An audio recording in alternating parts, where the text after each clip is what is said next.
Taste and trends change. You need a new floor, and you're reluctant to break out the existing floor. Then you can now install a new floor on top. We'll show you in this episode how to do so. Before you buy your floor, you naturally have to know if your existing subfloor is in good condition.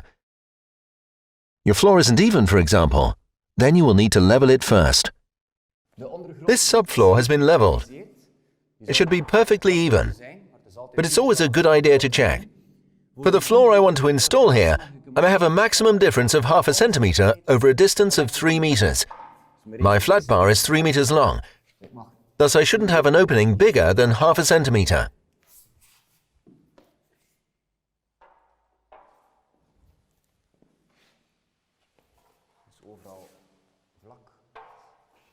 Once you've made sure the floor is sufficiently even, you can start measuring the room to determine how many square meters you need.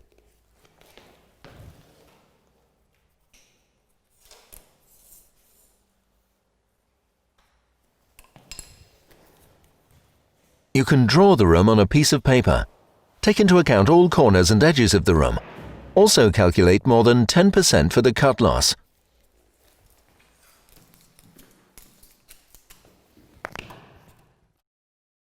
It's best to acclimatize the floor. The day before, put the tiles in the room where you'll be working. Doing so, you are certain it won't expand too much after installation. In order to determine where to install the tiles and to distribute evenly, you could draw a reference line. This enables us to determine the installation of the tiles. We can immediately continue to this step as we don't have to install a subfloor as it is already incorporated in the tile, which also has an acoustic advantage.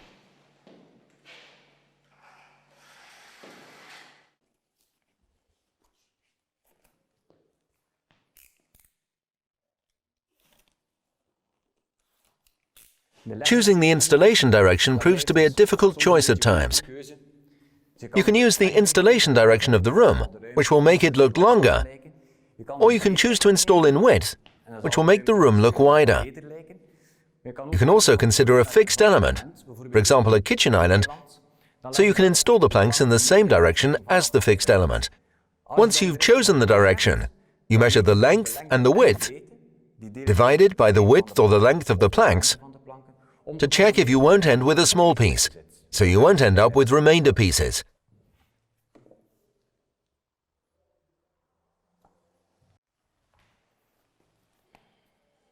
Measure a full plank first. Then indicate the middle of a tile and put it on your reference line. Afterwards, measure the distance between the tile and the wall.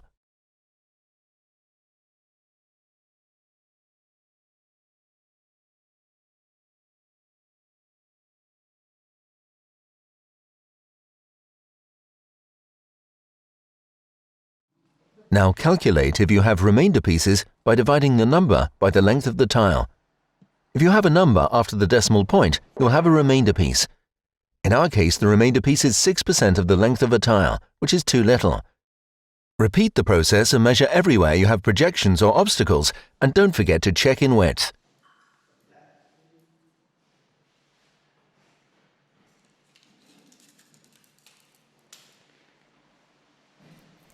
I've noticed the remainder pieces on that side are too small, so I'll draw a new reference line using a red marker to make it clear.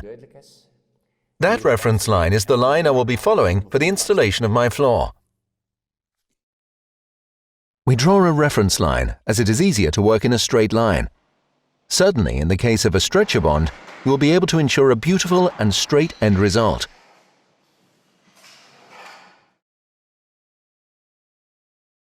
Before we start installing, the room has to be cleaned. Remove dirt with a vacuum cleaner to avoid it getting under the floor. In order to prevent ending up with a small row at the end, we have to shorten the width of the first row. We start cutting some tiles to size. Mark the correct measurement on your tile.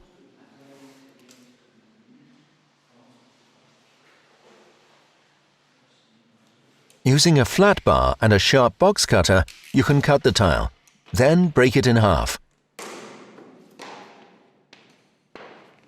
Use this first piece as a model and delineate it on a second tile.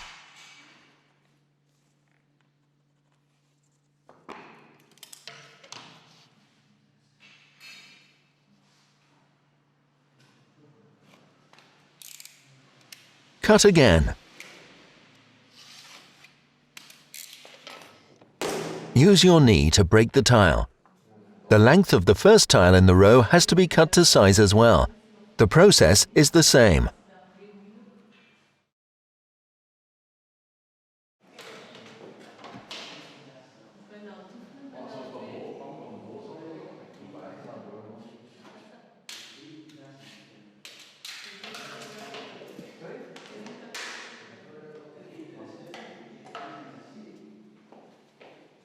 Now the planks have been cut to size, we can install the first row. That row should be installed together with the second row. The stretcher bond has to be installed correctly from the beginning. In order to do so, indicate the middle of the tile on one row and level it exactly with the following row. If needed, measure from the middle the length of the first tile in the second row. Cut the tile you start with to size. Click the two rows together.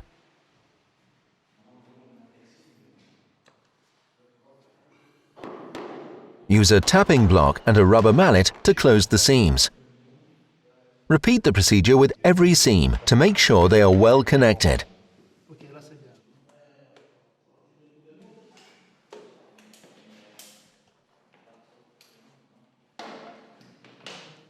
Now continue installing the two rows until you've almost reached the end.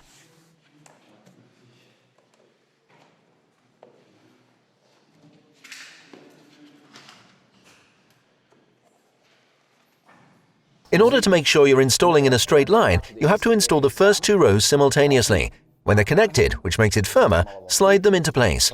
But take into account an expansion joint of 8 mm. When they're in place, you can measure the last piece.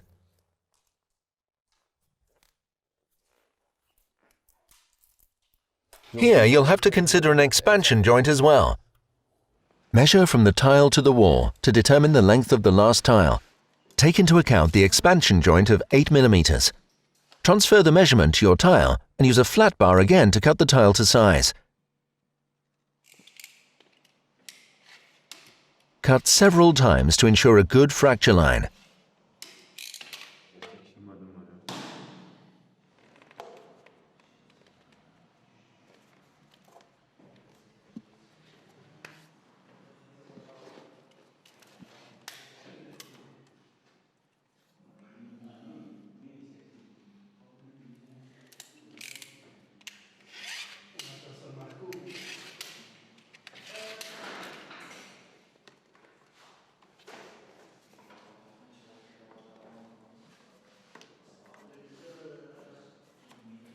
Finish the two rows. Make sure the seams connect well everywhere, and if needed, tap the seam. With the first rows in place, you will be able to continue faster. Take into account the stretcher bond. The top end seam of the tile should not be level with the previous row, but with the row before the previous row. Use the reference line to check. The planks click together easily. Always start with the long side and then click the short side. Tap the seam on both sides using a hammer and tapping block until they are flat and you're sure the seams connect. Then tap the long side. Always use a tapping block to avoid damage to the click system. If needed, it's easy to make cutouts with your box cutter and a flat bar. Cut several times along the drawn-on line and break the piece by hand or by using pliers. Don't forget your expansion joint, so the floor won't be jammed between the walls when they expand and they won't bulge.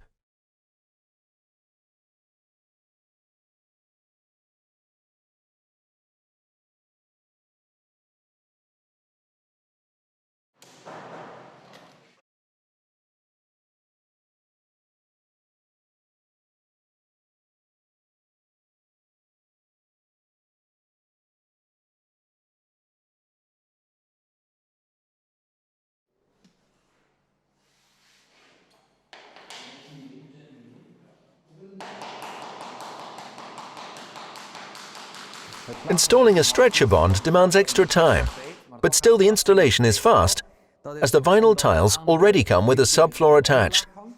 but also as you can cut the tiles on the spot with a box cutter. You don't have to run back and forth to the sawing machine. You can do it on the spot.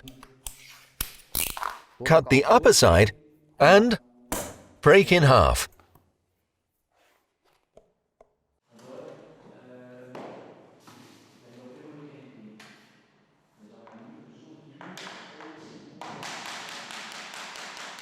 When you reach the door, you have to use a profile.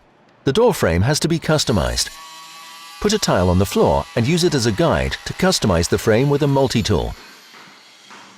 You can use a screwdriver to remove the piece of wood.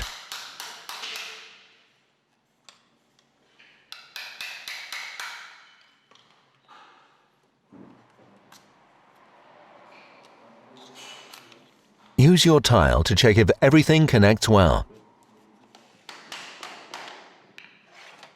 You won't be able to use the tapping block everywhere.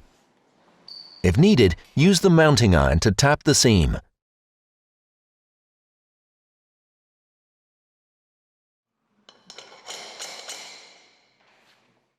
Before I install a vinyl tile, I always check for damages, particularly in the corner. What's the best way to install them? First, slide in the long side in a small angle. Tighten, and then tap the short side with a rubber mallet and a tapping block. Start from the corner to the long side. And if you see the long side doesn't connect well, use the same block to tap gently on the long side. Along the long side, you have to tap the upper side of the seam to make sure they connect sufficiently. The room has been finished, and it's time to install the skirting boards. We cut the skirting boards in mitre in order to ensure a good connection in the corners.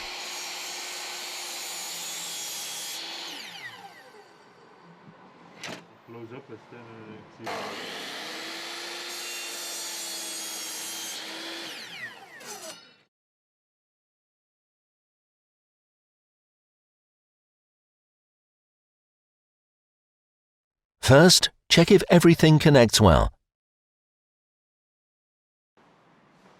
Then apply enough structural adhesive to the skirting boards and place them against the wall.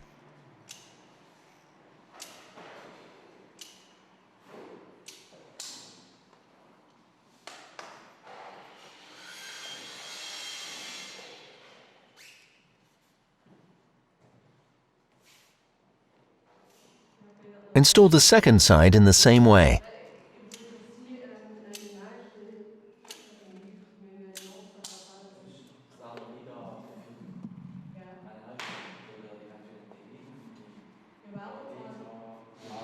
The following skirting boards have also been sawed in mitre to make the seam as invisible as possible. You can finish the skirting boards that don't connect perfectly with an acrylic sealant.